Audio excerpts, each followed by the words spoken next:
യഹോവ നിത്യ ദൈവം. യെശയ്യാ പ്രവാചകൻ 40:28. He is the eternal God. അവൻ നിത്യനായ ദൈവമാണ്. കഴിഞ്ഞ ദിവസം ദൈവത്തിൻ്റെ മഹത്വത്തെക്കുറിച്ച് അവൻ ആരെയെന്ന് മോശയ്ക്ക് വെളിപ്പെടുത്തി കൊടുത്തു. പഴയ നിയമത്തിലുള്ള അനേക മക്കൾക്ക് ദൈവത്തെ വെളിപ്പെടുത്തി കൊടുത്തവർക്ക് ദൈവത്തിൻ്റെ നാമത്തിൽ വലിയ കാര്യങ്ങൾ ചെയ്യാൻ സാധിച്ചിട്ടുള്ളൂ. പഴയ നിയമത്തിൻ്റെ വ്യത്യാസം, പഴയ നിയമകാലത്ത് പരിശുദ്ധാത്മാവ് വരും, ക്രിയ ചെയ്യും, അതായത് നമ്മളിൽ കൂടെ പ്രവൃത്തി ചെയ്യും. അത് കഴിയുമ്പോൾ പരിശുദ്ധാത്മാവ് തിരിച്ചു പോകും. എന്നാൽ പുതിയ നിയമത്തിൽ അങ്ങനെയല്ല. യേശുക്രിസ്തു ഭൂമിയിലേക്ക് കടന്നു വന്നത് നമുക്ക് പാപം പരിഹരിക്കാൻ തന്നെയല്ല, നമുക്ക് നിത്യജീവൻ തരാൻ തന്നെയല്ല. ദൈവം തൻ്റെ ആത്മാവാകുന്ന പരിശുദ്ധാത്മാവിനെ നമ്മളിലേക്ക് അയക്കാൻ കൂടിയാണ് യേശുക്രിസ്തു വന്നത്. ആ ഒരു മർമ്മം മനസ്സിലാക്കണേ.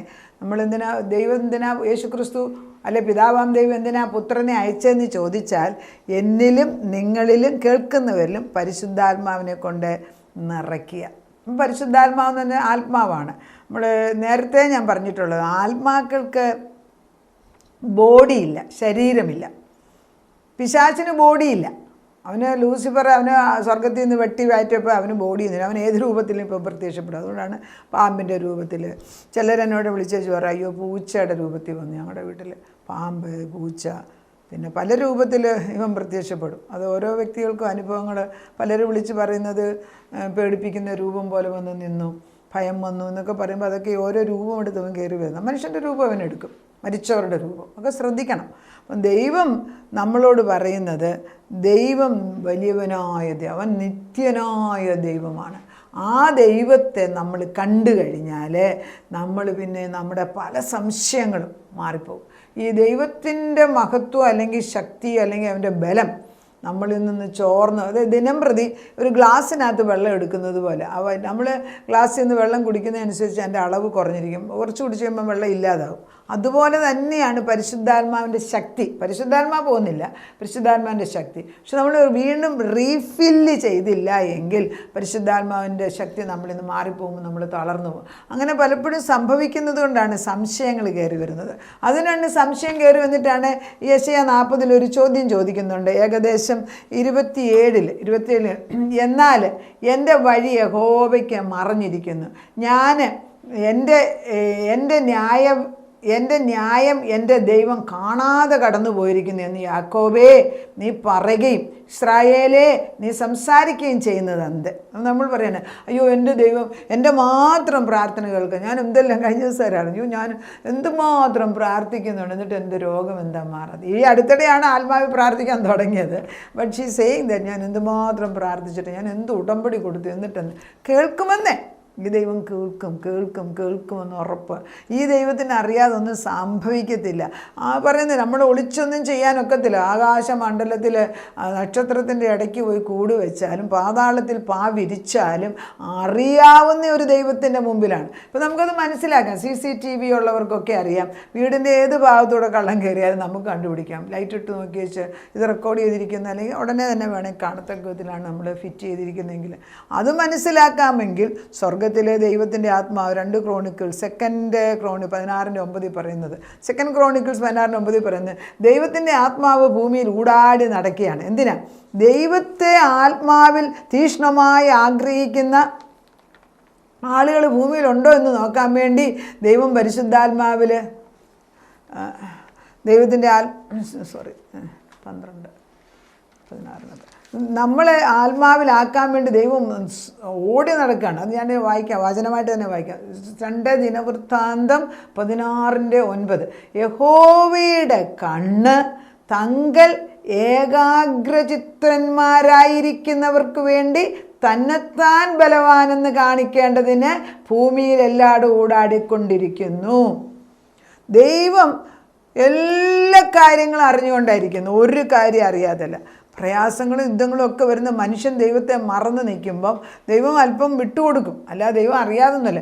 എന്നാൽ പോലും ഭൂമിയുടെ റബിളിൻ്റെ അടുക്കി കിടക്കുന്ന വ്യക്തിയുടെ അടുക്കും ദൈവത്തിൻ്റെ സാന്നിധ്യം ചെല്ലുന്നുണ്ട്. അവിടെയും എത്രയോ പേരെ രക്ഷിച്ചു കൊണ്ടുവരുന്നു, ശത്രുവിൻ്റെ കയ്യിൽ നിന്ന് രക്ഷിച്ചു വരുന്നു. അപ്പോൾ ദൈവത്തിനെ നമുക്ക് ഉൾക്കൊള്ളാൻ ഒക്കുന്നില്ല. ഈ ദൈവം വലിയവന്. അവൻ നീ എന്തിനാ ചോദിക്കുന്നത്? എനിക്കെന്തെന്ന് നീ ചോദിക്കുന്നത് എന്ത്? എൻ്റെ ദൈവമേ, നീ എന്നെ അറിയുന്നില്ലേ? എന്നാൽ എൻ്റെ വഴി യഹോവയ്ക്ക് മറഞ്ഞിരിക്കുന്നു, എൻ്റെ ന്യായം എൻ്റെ ദൈവം കാണാതെ കടന്നു പോയിരിക്കുന്നു യാക്കോബെ നീ പറയുന്നു. ഇസ്രായേലെ നീ സംസാരിക്കുകയും ചെയ്യുന്നത് നിനക്ക് അറിഞ്ഞുകൂടെ? നീ കേട്ടിട്ടില്ലേ? യഹോവ നിത്യമായ ദൈവമാണ്. നീ ഭൂമിയുടെ അറുതികളെ അവൻ സൃഷ്ടിച്ചവൻ തന്നെ. നേരത്തെ പറഞ്ഞു, ഭൂമിയാണ് ഉണ്ടാക്കിയത്, ഉൽപ്പത്തി തുടങ്ങിയത് മോശയെ കാണിച്ചു കൊടുത്ത മോശ അതെല്ലാം എഴുതി വെച്ചു. ദൈവം എങ്ങനെയാണ് അറിയേണ്ടതെല്ലാം വേദപുസ്തകത്തിൽ എഴുതി വെച്ചിട്ടുണ്ട്. ഇവിടെ വീണ്ടും പറയുന്നത് അവനാണ് ഭൂമിയെ ഉണ്ടാക്കിയവൻ. അവനെക്കുറിച്ച് പറയുന്നത് അവൻ സൃഷ്ടിച്ചവൻ. അവൻ ക്ഷീണിക്കുന്നില്ല, തളർന്നു പോകുന്നില്ല, അവൻ്റെ ബുദ്ധി അപ്രമേ. അവൻ ക്ഷീണിക്കുകയോ തളർന്നോ പോകുന്ന ദൈവം അല്ലെന്നേ. നമ്മുടെ കൂട്ട് ക്ഷീണവും തളർച്ചയും ഉറക്കവും ഒന്നും ദൈവത്തിനില്ല. ഇസ്രായേലിൻ്റെ പരിശുദ്ധൻ അവൻ ഉറങ്ങുന്നില്ല, ഉറക്കം തൂങ്ങുന്നില്ലെന്ന് നമ്മൾ പഠിച്ചിട്ടുണ്ട്. അവൻ എന്നെ പരിപാലിക്കുന്നത്, എൻ്റെ മക്കളെയും പരിപാലിക്കുന്നത്. അപ്പം നമ്മൾ ഒരാൾ ദൈവസന്നിധിയിൽ നിൽക്കുമ്പം കർത്താവെ, ആരെങ്കിലും കുടുംബത്തിൽ ഒരാളെങ്കിലും ഞാൻ ഈ വചനം പറയുന്നതായിട്ട് തീക്ഷ്ണമായിട്ട് ഏറ്റെടുത്താൽ വലിയ വിടുതൽ വരാൻ പോവുകയാണ്. കർത്താവ് പറയുന്നു. അത് കഴിഞ്ഞിട്ട് പിന്നെ പറയുന്നത്, അത് കഴിഞ്ഞിട്ടാണ് പറയുന്നത് അവൻ്റെ ബുദ്ധി അപ്രമേയം അത്രേ, അവൻ ക്ഷീണിച്ചിരിക്കുന്നവർക്ക് ശക്തി നൽകുന്നു. ഉണ്ടോ? ഈ വചനം വരുമ്പോൾ ശക്തി കൊടുക്കും.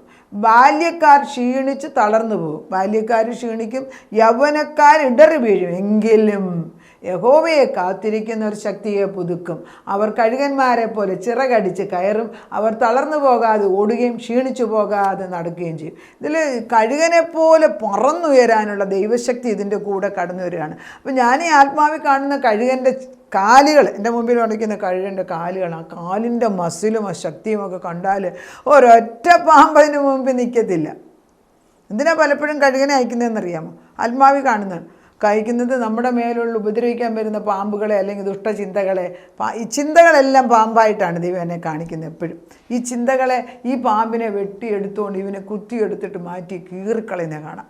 ദൈവം നമ്മുടെ ഹൃദയത്തിലേക്ക് കൊണ്ട് അഴുക്ക് ചിന്തകൾ ഇടുന്നത് നമ്മൾ സ്വീകരിക്കുമ്പോഴാണ് ഇതിന് എഫക്റ്റ് വരുന്നത്. പക്ഷെ നമ്മൾ അറിയാതെ പാപത്തിന് അടിമയാവും. അതുകൊണ്ടാണ് റീചാർജിങ്. ദിനം പ്രതി ദൈവത്തിൻ്റെ വചനത്തിൽ ഉറച്ചു നിൽക്കണം.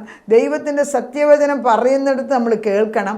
ദൈവത്തിൻ്റെ ആത്മാവുള്ളവരുമായിട്ട് ബന്ധം വരണം. സെറ്റപ്പാട്ടെന്ന് പറയുമ്പോഴേ മാറി ജീവിക്കുക എന്ന് പറഞ്ഞാൽ എളുപ്പമല്ല. പക്ഷേ ദൈവാത്മാവ് ഉള്ളവർക്ക് വേറൊരാൾക്ക് ആത്മാവുള്ളവരെ കണ്ടറിയാം എവിടെ പോയാലും.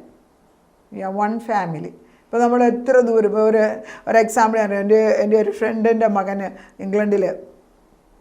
അവൻ ഇംഗ്ലണ്ടിൽ ദേഷ്യപ്പെട്ടു പോയിട്ട് പിന്നെ അപ്പനും അമ്മയായിട്ട് ഒരു ബന്ധവുമില്ല. അവർ കത്തോലിക്കരാണ്. അവർ ആകെക്കൂടെ ഒരു മോനും ഒരു മോളേ ഉള്ളൂ. ഈ മോന് പോയിട്ട് ഒരു വിവരം ഇല്ലാതെ വളരെ വേദനിച്ച് താമസിക്കുന്നത് ഇന്ത്യയിൽ. ദേവേർ ഇൻ ബാംഗ്ലൂർ. എന്നാൽ ഈ ബാങ്കിൽ എല്ലാ പ്രാവശ്യം അപ്പൻ കുറേ കാശ് ഒരു ബാങ്കിലേക്ക് അയച്ചു കൊടുക്കും. ആ കാശ് മാസം തോറും ഇവൻ എടുക്കുന്നുണ്ട്. അപ്പോൾ അപ്പൻ അമ്മയ്ക്ക് അറിയാം അവൻ എവിടെയോ ഉണ്ട്, കാശ് എടുക്കുന്നുണ്ട്. നമ്മുടെ നിന്ന് കാശ് പോകുന്നൊന്നുമല്ല നമുക്ക് അന്നേരം ചിന്ത. അവനെ കാശ് എടുക്കുന്നുണ്ട്, അവൻ അവിടെയുണ്ട്, അവൻ എവിടെയോ ജീവിച്ചിരിപ്പുണ്ടെന്ന് അറിയുമ്പോൾ അപ്പന് സന്തോഷമാണ്. അങ്ങനെ ഈ അമ്മ പള്ളിയിൽ പോയിരുന്ന് രാവും പകലും പ്രാർത്ഥിച്ചു കഴിഞ്ഞിട്ട് അപ്പൻ തീരുമാനമെടുത്ത് ഈ മകൻ എവിടെയാണെന്നുള്ളത് ഒരു തുമ്പും ഇല്ല എവിടെയാണെന്ന്. പക്ഷേ ഏത് ബാങ്കാണെന്ന് അറിയാവുന്നതുകൊണ്ട് ആ ബാങ്കിൻ്റെ സ്ഥലത്തേക്ക് ഈ അപ്പൻ പോയി. എന്നിട്ട് അവിടെ റോഡിൽ കൂടെ നടക്കാൻ തുടങ്ങി. ആ റോഡിൽ കൂടെ കുറച്ച് നടന്നു കഴിഞ്ഞപ്പം നേരെ ഓപ്പോസിറ്റ് സൈഡിൽ കൂടെ മകൻ നടന്നു പോകുന്നത് കാണാനിടയാകുന്നു. അങ്ങനെ അവരപ്പനും മകനും കൂടെ ഒന്നിച്ച് കൂടുന്നതും അവരെ തിരിച്ചു കൊണ്ടുവന്ന് അവൻ ഇന്നിപ്പോൾ നല്ല പദവിയിൽ അലങ്കരിക്കുന്നു. ദൈവത്തെ മറുത്ത് ഒരമ്മയുടെ കണ്ണുനീര് കണ്ടിട്ട് ദൈവം മറഞ്ഞിരിക്കുമോ? ഒരപ്പൻ്റെ വേദന കണ്ടിട്ട് ദൈവം ഉത്തരം തരാതിരിക്കുമോ? ആരുടെയൊക്കെയോ ഹൃദയത്തിലെ വലിയ വേദനകൾ അപ്പച്ചന് ഇറങ്ങി വന്ന് മാറ്റുന്നതായിട്ട് ഈ സമയത്ത് കാണിക്കും. മെയിൻലി ഒത്തിരി ഉത്തരം പറയാം, ഒത്തിരി ശബ്ദവും പിന്നെ ബഹളവും വെക്കാതെ സംസാരിക്കാതിരിക്കുന്ന അപ്പന്മാരുടെ ഹൃദയത്തിലേക്ക് കർത്താവ് വന്ന് പറയുകയാണ്, ഞാൻ നിൻ്റെ വേദന കണ്ടിരിക്കുന്നു, ഞാൻ നിന്നെ യഥാസ്ഥാനപ്പെടുത്താൻ പോവുകയാണ്. പരിശുദ്ധാത്മാവ് വളരെ ശക്തമായിട്ട് എന്നോട് ഹേമിക്കുന്നു. ആരാണ് ഈ വചനം കേൾക്കുന്നത് വെച്ചാൽ അവരുടെ ഹൃദയത്തിൽ ദൈവത്തിൻ്റെ ഈ ശാശ്വതമായ ചിറക് ഇങ്ങനെ അങ്ങോട്ട് വന്നിട്ട് സമാധാനത്തെ ഇടാൻ. You will see miracles. അതിശയമായ മിറക്കിൾ നിങ്ങൾ കാണും, സംശയമില്ല. ദുഃഖിക്കുന്നവരെ നിങ്ങൾ സ്ത്രീകളെപ്പോലെ ഉറക്കെ പറയുന്നവരല്ലായിരിക്കാം, മിണ്ടാത്തവരായിരിക്കാം. പക്ഷേ ദൈവം പറയും, ഞാൻ നിൻ്റെ ഹൃദയവേദന അറിഞ്ഞിരിക്കുന്നു. സ്ത്രീകളോട് ദൈവം പറയുന്നു, നിങ്ങളുടെ കണ്ണുനീര് ഞാൻ കണ്ടിരിക്കുകയാണ്. അവയ്ക്കെല്ലാം ഉത്തരം ഒരു സമയത്ത് വരുമ്പോൾ. ഞാൻ കഴിഞ്ഞ ദിവസം കേട്ടതുപോലെ ഡ്രമാറ്റിക് ആൻഡ് ഇൻസ്റ്റൻറ്റേനിയസ്, അതായത് സ്പോണ്ടേനിയസ്, ദൈവത്തിൻ്റെ പെട്ടെന്നുള്ള അതിശയം നമ്മുടെ ഭവനങ്ങളിലേക്ക് കടന്നു വരാൻ ദൈവം വാതിൽ തുറന്നു. ദൈവം നമ്മളെ ഓരോരുത്തരെ അനുഗ്രഹിക്കട്ടെ. അതിശയമായിട്ട് നമ്മളെ ദൈവം സഹായിക്കാൻ പോവുകയാണ്. നമുക്ക് പ്രാർത്ഥിക്കാം.